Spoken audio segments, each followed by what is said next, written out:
Hello everyone, कैसे आप सब लोग। आशा करता हूँ आप सब लोग अच्छे होंगे और अच्छे से अपनी एग्ज़ाम की तैयारी कर रहे होंगे। मेरा नाम है गोविंद यादव और आज हम बात करेंगे कि एसएससी सीएचएसएल टाइपिंग टेस्ट में मैं क्यों फेल हुआ और मैंने कौन कौन सी गलतियाँ की जो आप लोगों को टाइपिंग टेस्ट में नहीं करनी एग्ज़ाम सेंटर में जाकर, तो आप लोग टाइपिंग टेस्ट में आसानी से पास हो जाएँ। तो मेरे द्वारा की गई गलतियों में मेन गलती ये थी कि जब अपन एग्ज़ाम सेंटर में जाते हैं तो एग्ज़ाम सेंटर में टाइपिंग एग्ज़ाम से पहले कुछ 5 या 10 मिनट का टेस्ट होता है। तो जो टेस्ट जो होता है उसमें मैंने टेस्ट में जाकर जो प्रैक्टिस टेस्ट होता है उसमें अपन अपने को वो स्कैन होता है कि अपन की चेक कर लें कि की सही से काम नहीं कर रही है, तो अपन उस टाइम पीरियड में अपन अपना कीबोर्ड चेंज करवा सकते हैं। तो और भी कोई प्रॉब्लम आ रही हो कीबोर्ड में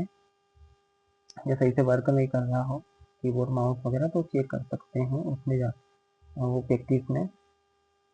तो मैंने क्या करा कि उसमें जो मेन अपन प्रैक्टिस जो टेस्ट देते हैं मेन टेस्ट, वैसे मैंने टाइपिंग करी तो मेरा क्या है, हाथ की उंगलियां थोड़ी दर्द करने लग गई, मैं थोड़ा पैनिक हो गया। और जब मैं मेन टेस्ट में गया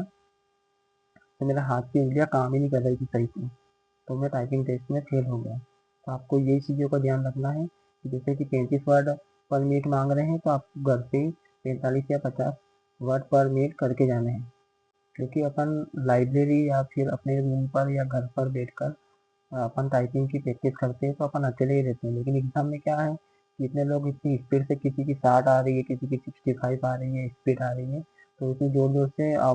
कीबोर्ड पर उंगलियां मारते हैं कि बहुत तेज साउंड आता है, जिससे अपन नर्वस हो जाते हैं और अपन भी जल्दी जल्दी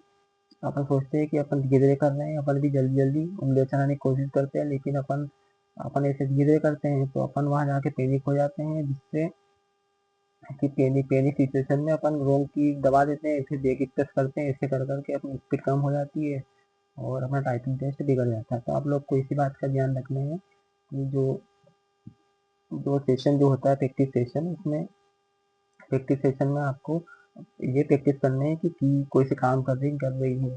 या नहीं कर रही है, तो चेंज करवाने और हाथ सही से जम रहे कि जम रहे, कीबोर्ड अच्छा तो है, कीबोर्ड अगर सही नहीं लग रहा है तो उसको रिफ्रेश करवाने के लिए वो प्रैक्टिस प्रैक्टिस सेशन रहता है, ना कि मेन टाइपिंग टेस्ट के लिए। तो इसका प्रैक्टिस सेशन में को प्रैक्टिस सेशन की तरह ही ले, ताकि आपको दिक्कत नहीं आए। Thank you.